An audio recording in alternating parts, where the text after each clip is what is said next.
Hello, I'm Danny Daniels, and today is May 19, 1978.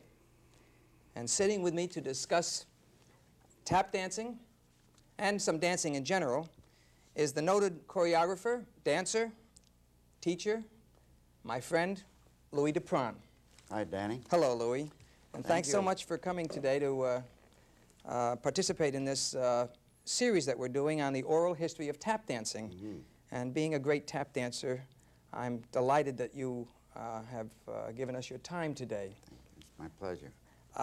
Before we get into the background of where you learn how to dance, which I'm very interested in finding out, I would like to just briefly have you tell us about your career as a choreographer, because you had a very successful career as a choreographer and a dancer. And I know that you were doing a lot of television, and our paths crossed many times in the Broadway area. So just give me a little bit of your background. It all started back about 1941. My agent and I were out at the Universal to see about a performing job. And my agent took me over to the producer, the exec, on the short subject. And in the course of conversation, he says, "Louis does choreography too." That's the first I ever heard of it.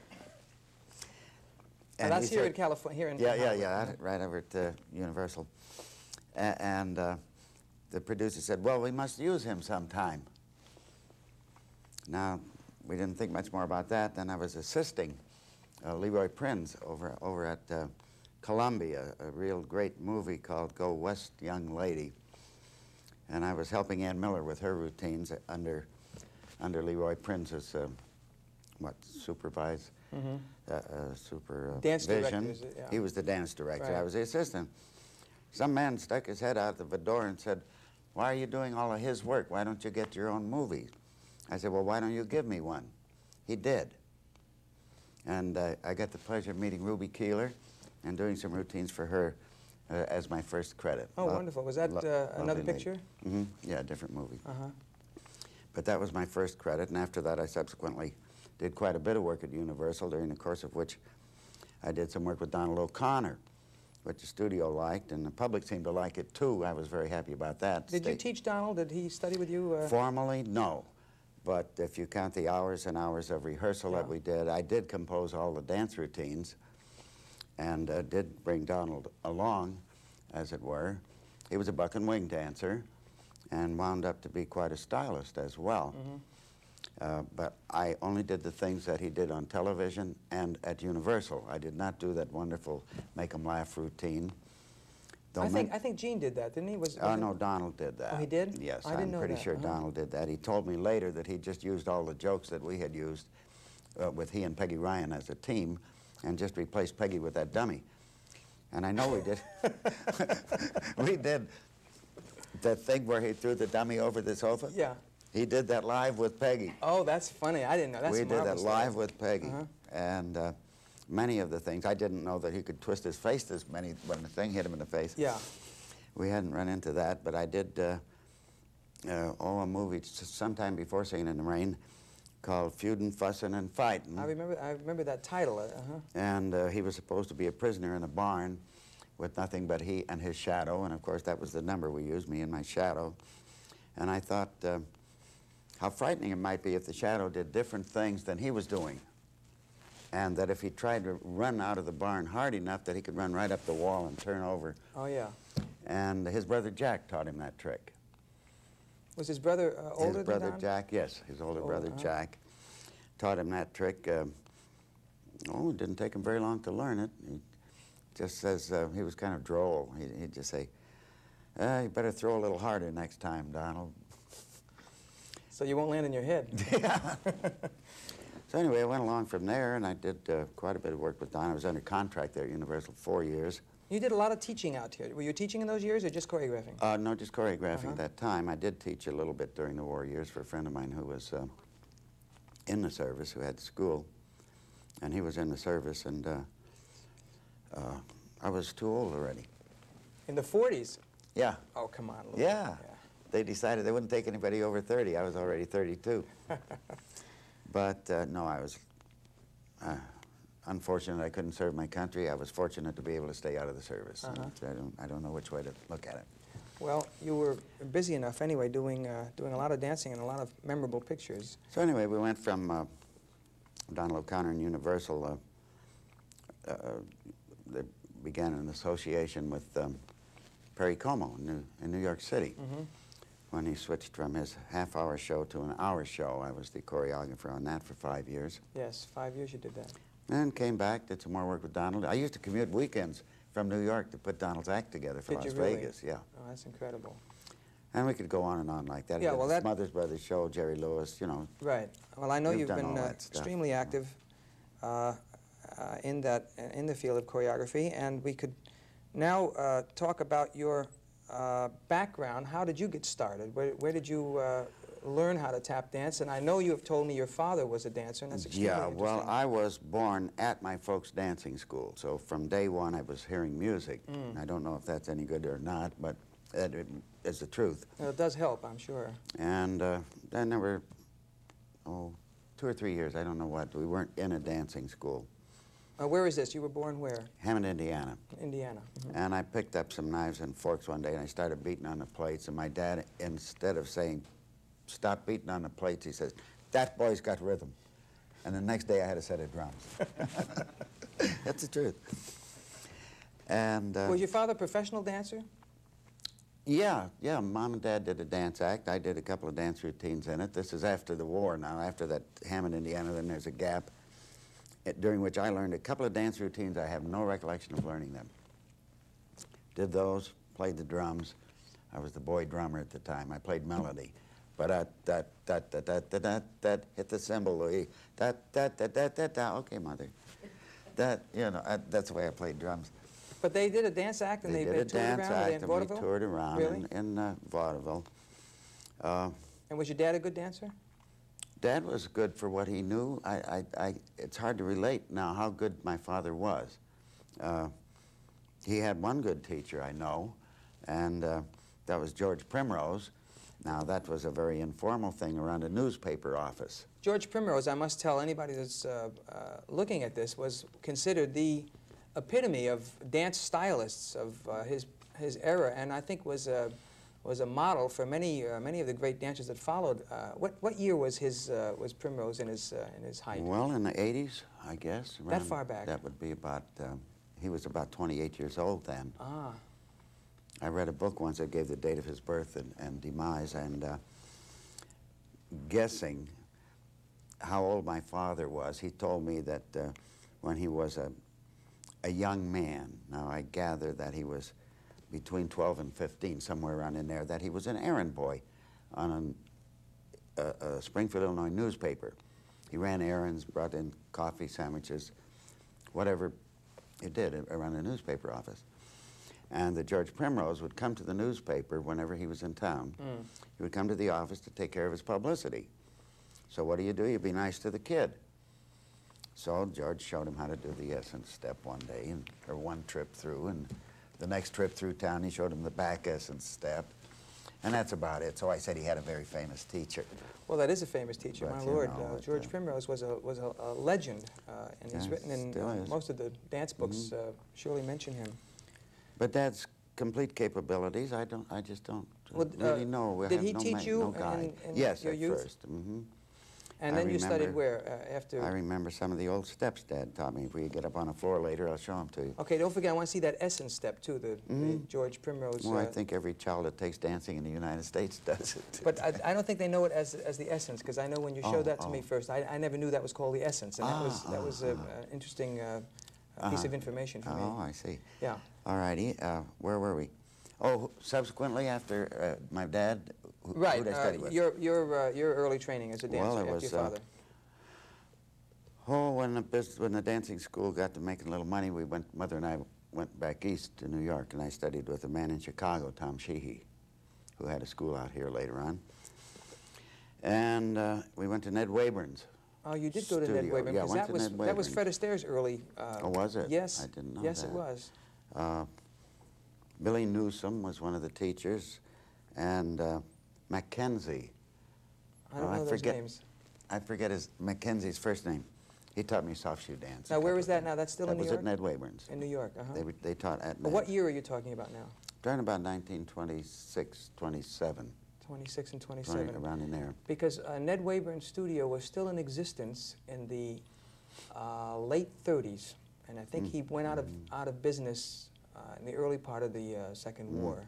Because I know I used to go to Ned Wayburn, some friends of mine used to work out there, and Georgie Taps used to dance at Ned Wayburn's all the time. I used to get there and watch George do his workouts. He used to, I remember he used to sweat like crazy. He would dance for 10 minutes and everything was all wet.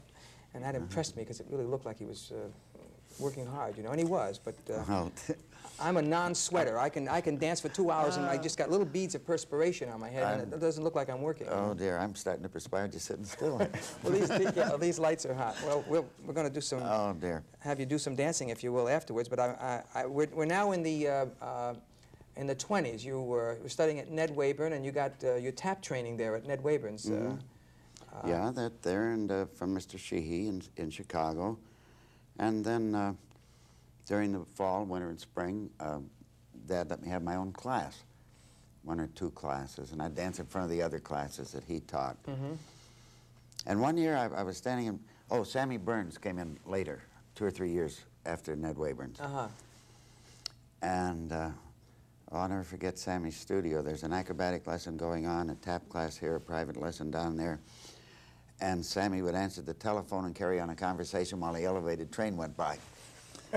There was more, I don't know how he ever got any business done on the phone. Yeah, the big cities were like that, I know. But anyway, I was standing in class one day, and he said, well, do this, and we did it. And he says, well, now, do this, and we did it. And then he didn't say anything for a minute. And I said, oh, my goodness, he's making up a step. Now, I was 15. I thought all the steps were already made up. That was such a revelation. Yeah. Well, let's talk about that for a minute. Well, I had some similar kind of experience, because when I was first taught, I was taught what I now have gathered to be the traditional way of teaching tap dancers, which is 2 bars. You do a 2-bar phrase, then you repeat the 2 bars, probably on the other side. Then you repeat it again on the first side, and then you do a break. And that's what I knew when I was about 12 or 13 years old. And I had a marvelous teacher, which I won't go into now because I'll do that another time. But it was a revelation to me when I started to watch Fred Astaire's pictures that he didn't put his steps together like that. So that's how I was aware that steps were put together differently than the 2-bar, 2-bar, 2-bar and break. Well, it was the same type of. And you were aware of that when you suddenly realized that somebody was improvising. He was actually making up doing a step. At My goodness, and it was such an experience. After that, I was able to do it.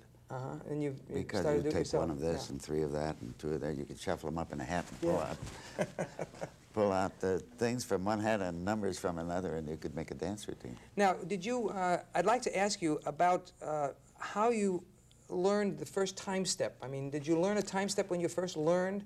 Because I've come around to realizing that tap dancing is broken down into the Irish jig dancing, which was later changed over into the more sophisticated kind of dancing that came into clog dancing, which developed and finally came out to I think the way Fred Astaire dances is a direct result of the background of the Irish jig and the Irish clog dancing. And there was another phase of dancing that departed from that completely and started to do a lot of heel and toe work, and that is what I'm curious to find out, just where that split came. I don't really know either, Danny. There's a wide gap between Irish jigs and reels and Fred Astaire's thing. But they're essentially done up high. You know, they're not done on the heel and the toe. You know what I mean? They're not done close to the floor. They're essentially up and they're jumping, and that's where I think that the split came. I guess we'd have to go back before that. I was taught a routine that was said to be a Lancashire clog. A vaudeville act came through Denver, and my dad saw it. And how come I didn't see it, I don't know, but Dad saw it, and he got Mr. Farrell. It was Dad and Bob Farrell was the name of the act. And he got the old gentleman to come up to our studio, and he taught me what he said was a Lancashire clog. And this did involve a lot of heel taps. And when we get to dancing, I wonder if I'll we show it to shouldn't you. just do that now and then come back and talk further, because otherwise we're going to have all the dancing stuff pile up and we'll forget what we wanted to show. I would like you to first show us the essence, if you will. Then I would like you to get into the into some of the Lancashire stuff, which I know you do some marvelous things. And then we'll talk about the heel and toe and perhaps the time step. So if we could make a move now, Mr. DaPron would make a move and give us that, well, footwork, I'll if you will. get up and get on over there. Okay.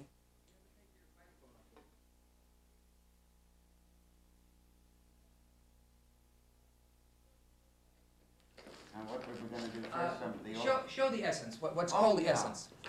Swanee River, if you please, not too fast.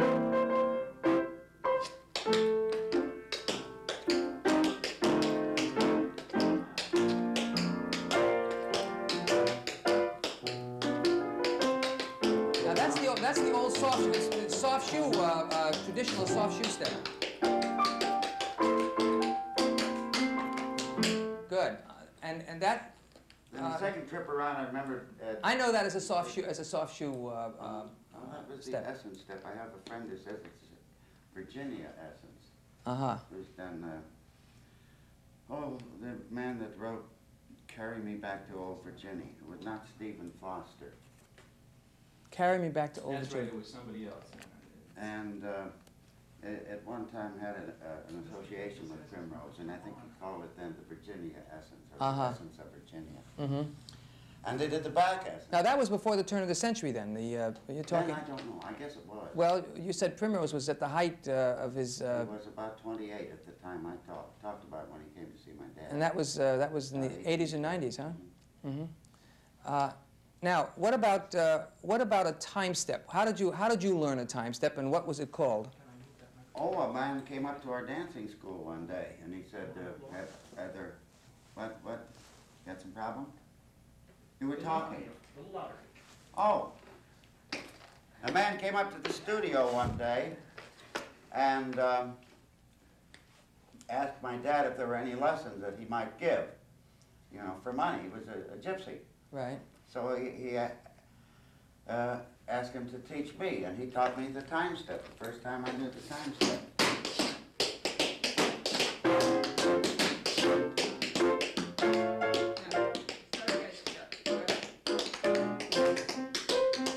That's not the time step. Yeah, I Go. figured that out.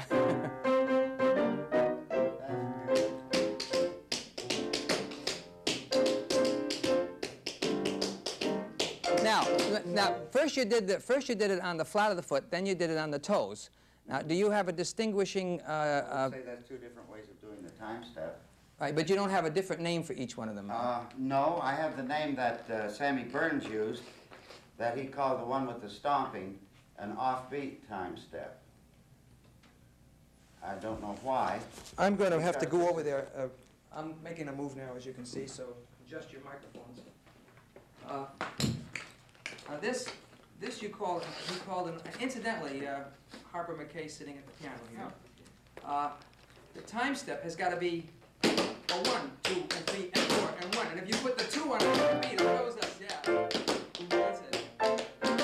Okay, now you call this an offbeat, or Sammy That's Burns what called it. Sammy called it. And what about, I would guess that would be the regular time step as opposed to one that's offbeat. let me tell you, I asked Gene Kelly the same question, and he said he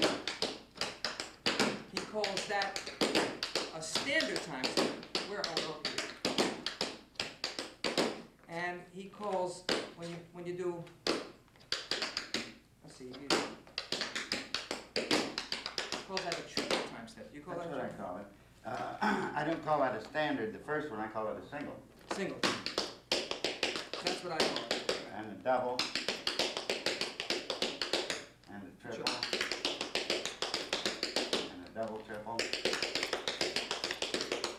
And You a call that a triple double? wing. And a double triple with wings. Uh-huh. Count them down for 24 without getting into it.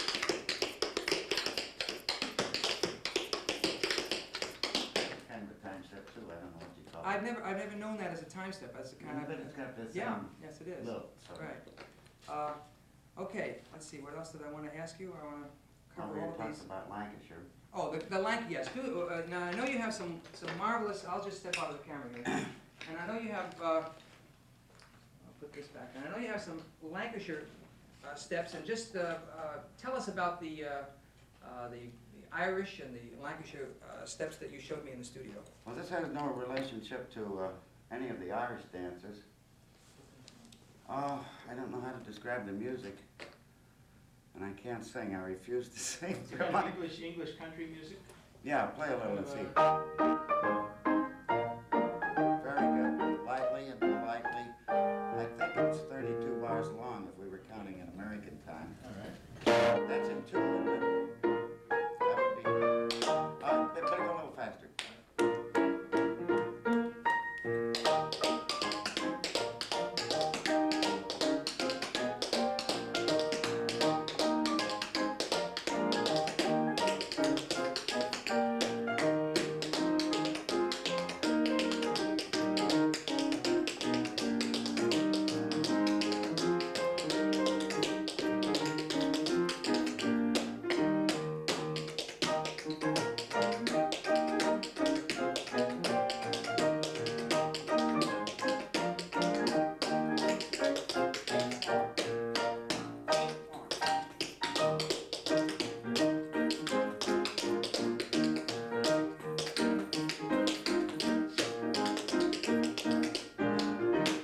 Oh, that's marvelous, Louis. Bravo. Yeah, that's. Do that last step again, would you? And that's a regular. Just give him a. Was it 8 bars, Louis? Yeah. 8 bars.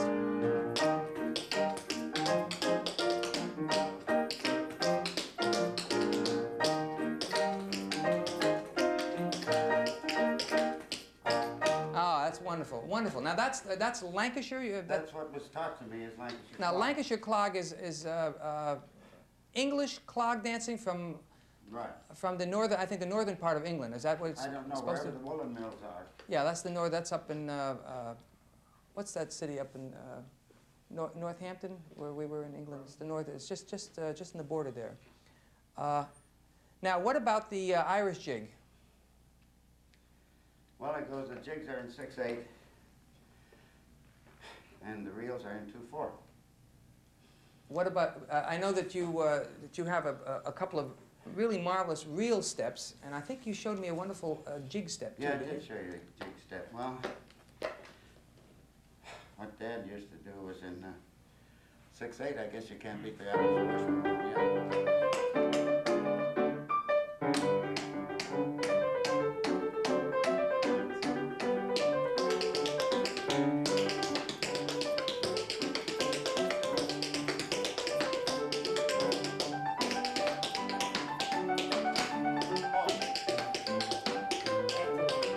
That's it.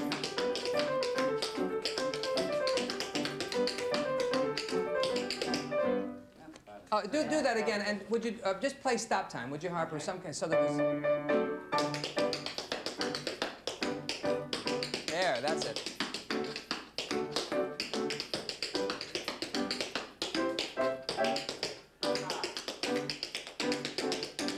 That's it. Oh, that's a wonderful step. Something like Wonderful. that. Yeah. And you had a reel step, I think, didn't you? Yeah, you got something.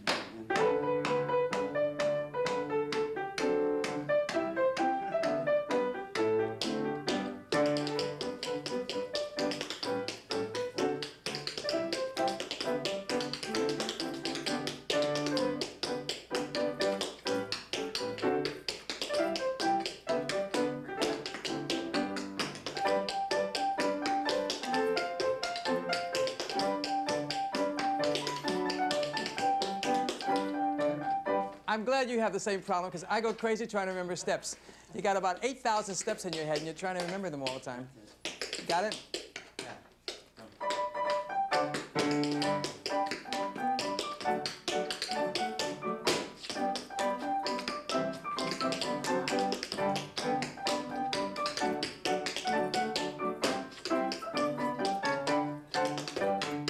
Oh, that's wonderful.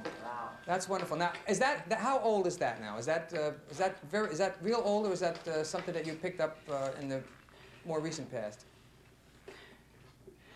It's 3 times removed from a champion Irish woman jig dancer, real dancer. 3 times removed. What, Yeah, thrice removed. I'm out of breath. Come on and sit down a minute. Okay. I wonder if there's a little drink. We didn't even make arrangements to have any water here. Get your breath while I kind of. Those are. That's a kind of background of where tap dancing, as it later developed. And before you sit down, as a matter of fact, while you're getting your breath, let me just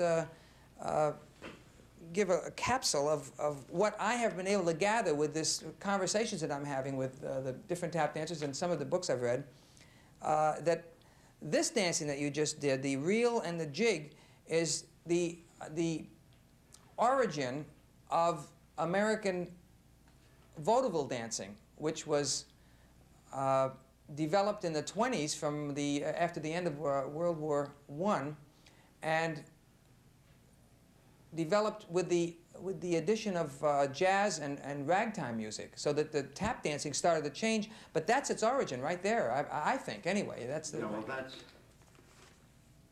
I'm better now. Thank you. Okay. And it's from that kind of dancing that the stylists of the 20s and the stylists of the movie era brought to the musical comedy kind of dancing.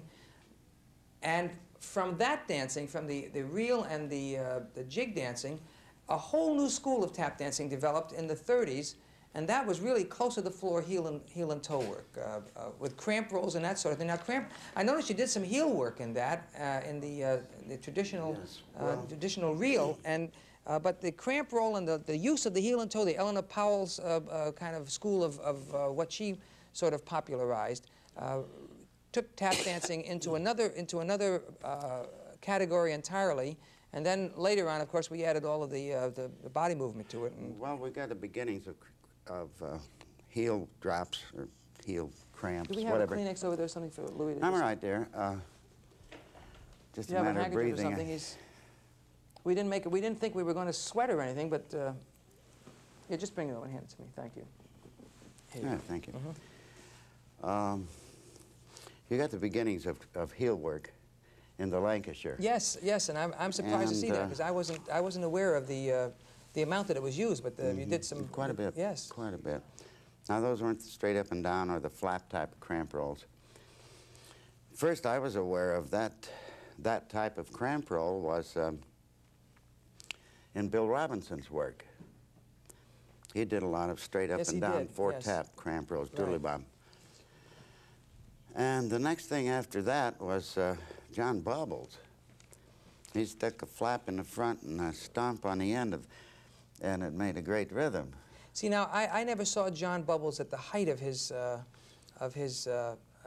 tap dancing, and then I was never aware of what a really remarkable tap dancer he was until I had a conversation with Astaire, and he said that John was something. John was incredible, and, Yeah. and he was Well, Astaire. he was the first of the rhythm dancers. Yeah, well, You know, he- jazz, Really? to jazz music, where it really, you know, laid down with the beat. And he did little tapping turns and whatnot.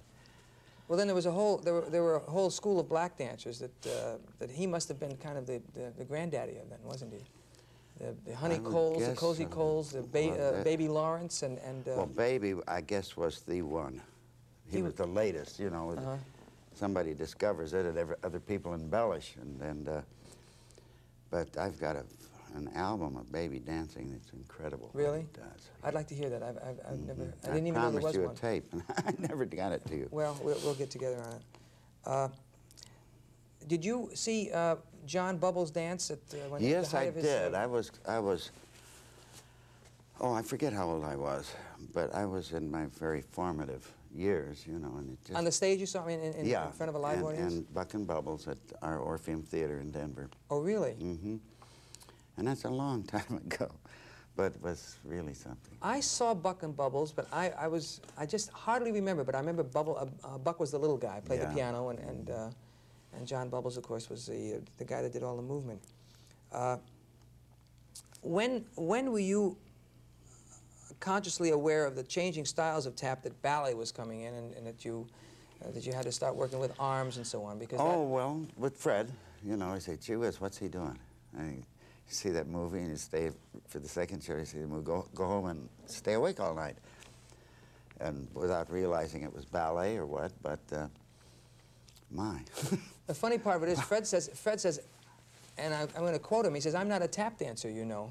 Yeah. And that's such a funny statement to come from the guy that was the granddaddy of all of us, you know, that we were the such stylist of all time. so influenced by the stuff he did in motion pictures. Yeah. But then Georgie Taps was doing ballet. I don't know. I wasn't aware of it. George said he was dancing the Ravel's Bolero on the stage in Chicago in the early 30s, and he was doing doing Balletic things to classical music, because I remarked to Well, him. that was Paul Draper's thing, wasn't it? Yeah. Well, Who got it from whom? Well, you have to draw your own conclusions. I don't know. Yeah. Draper was the one to dance. I think the first one to dance to Bach and really get into classical tap dancing. But I think he probably was influenced by somebody. But he was kind of an innovator too. I think he was an innovator. When you first were tapping in the early years, were you tapping to make a career out of it, or was it just something that you started because your father was a tapper? At first, it was because they had a dancing school, and they were always bigger than I was, and I couldn't get out of it. And not that I minded that much. There were a lot of times I'd rather been playing, but I didn't mind. But then I got to be 12, and Mother and I came to California, and I learned at Charleston. That bouncy little bit did something to me, I'll tell you.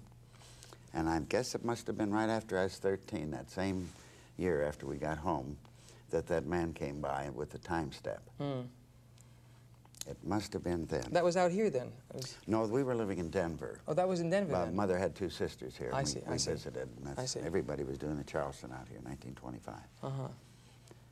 And it must have been that same year, because there was no let-up in enthusiasm for dance from then on. Just So that none. you kind of just Yeah. consciously made the decision then, or unconsciously? Unconsciously. It was just something I couldn't help. Yeah. Yeah, well, that pretty much the way it happened with me. I think we were all a product of our times then, because dancing and tap in particular was the kind of theatrical dancing that it was done all over. And of course, we were influenced by our surroundings. And then when the talking pictures came in, and Fred Astaire entered the scene, there was no holding anybody back to make that jump into tap dancing. Let's see, there were a couple of other things. You asked me earlier about the shuffle off to Buffalo. What was the question you wanted? I said to save yes. it till we're on camera. I grew up with play a little something about that fast, very lightly, because we're not going to tap. I grew up with it sounding like this. And I saw your show, which was wonderful, by the way, and all the kids went like this. So I do the It's a shuffle on different 8 and a 1. you go on A 1 and a 2, a 3 and a 4, and you do it 8 and a 1, a 2 and a 3. Yeah, that's funny. I honestly don't know, but I can tell you I was influenced tremendously in my rhythmic concepts when I worked with Morton Gould on the tap dance concerto. Oh. And Morton has a kind of an offbeat way of putting the downbeat in rhythmical phrases, and I have a feeling that I was influenced so much by him that it kind of just stuck with me. And that's very possible where it came from, because I learned phrases like which is one of the phrases in the tap dance concerto, and to carry over into the next was a revelation to me, just rhythmic-wise, because it was all written down, and I was able to then dissect the rhythms, whereas up to that point, although I had studied music and I could read a certain amount of piano music, I wasn't consciously aware of the intricacies of really intricate rhythms and the way they're written out and the accents and so on. And I became very aware of it then, and I think that changed just subconsciously the way I did certain steps. But it's interesting that you caught that, because yes, I do and 1 and a 2 and 3 and a 4. That's right. Yeah. On the shuffle off. Does anybody in the room want to add to this? Do you have any? Talk about the names of different steps. The names of different steps. Well, we did talk about the time step. We have the single time step, the double time step, and you call the diddly-dum the shuffle off the 1 and the 2, which I do 1 and 2, the shuffle off the buffalo, right? Yeah, Duck-a-dee-dum. Yeah. You don't have any idea where that got its name, do you? Haven't any idea, no. Because, The origins of these names. yeah, it must have had something to do with people doing things around the Erie Canal or something like that. Gene Kelly says it probably has something to do with the people that did vaudeville up in that area around Buffalo. But they also wrote a song called "Shuffle Off to Buffalo." Well, that was later at Warner Brothers. I think Ruby Keeler and Dick Powell sang. But the song came after the step. Oh, was yes, named. yes, That- yes, yeah. yes. Because I always thought perhaps the step was named because of that song, you know. And No, so I that was isn't. doing, I used to do off to Buffalo 12 times in a break, and then 12 times more Back, coming back yeah. the other way in a break. And of course the old joke about the same step on the other side, and you turn Yeah. backwards and, Oh, and, yeah. and do Well. this. Yeah. What other tap steps? Styles, hoofing, and soft shoe, and the different styles. Yeah.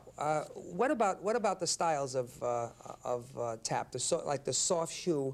That, as a matter of fact, I think George Primrose was the soft shoe He was dancer. the He was soft the shoe epitome. dancer, That's yeah. right. I just recall now, and he was called the epitome of the soft shoe dancer, and.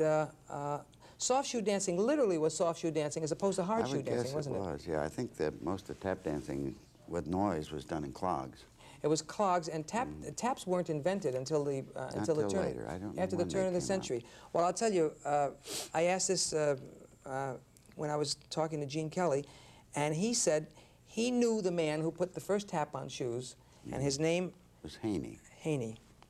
Yeah. How did you know that? Because I used to have Haney plates. You did. Yeah. Did you know that was the first? I mean, I didn't know he was first. No, I And took a guess. Oh, really. I really? just That's now very took a interesting. And they were guess. called Haney plates.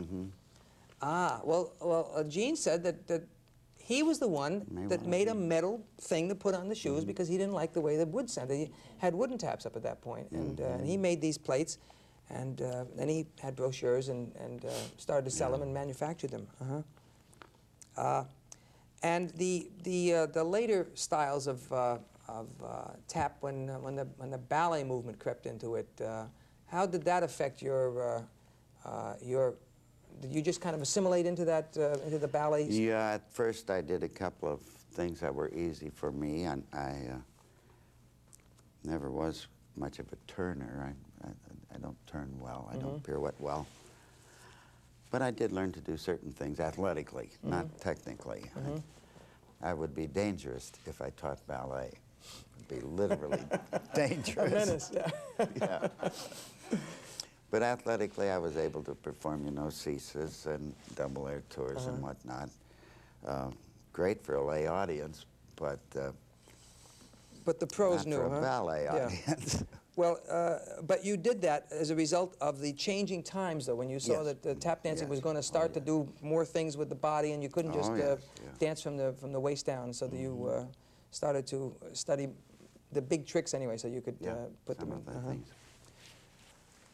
Anything else that we haven't covered? You want to get some more? Well, if you want to do any more hoofing, Louis, I'm sure that it would be a treat to the eye and ears if there's. You want? How about just doing a little ad-libbing, just get a tempo and just let the feet go. All right. I never know when I'm going to run out of breath. Well, when you run out of breath, just raise your hand and we'll fade out. Okay, we'll tap a little bit. It's such a great pleasure to hear you tap, Louis. It's just marvelous. You make noise. Make good noises. Oh, I forgot to warn you. I'm sorry. Technicians are going bananas in the booth because we're moving the microphones around. Why don't you take a cord Camera on him, just to stay on him now.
Don't stop, keep going.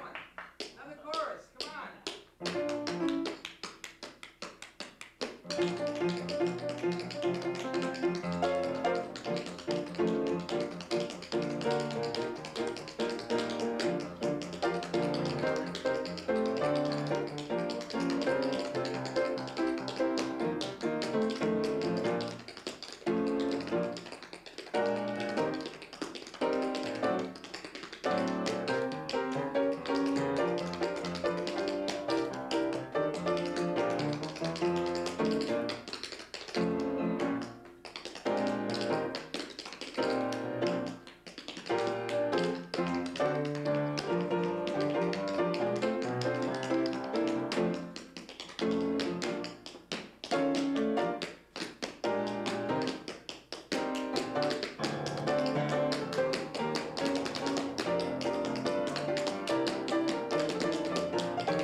We'll wrap it up because they tell me What, we're the hour running. up?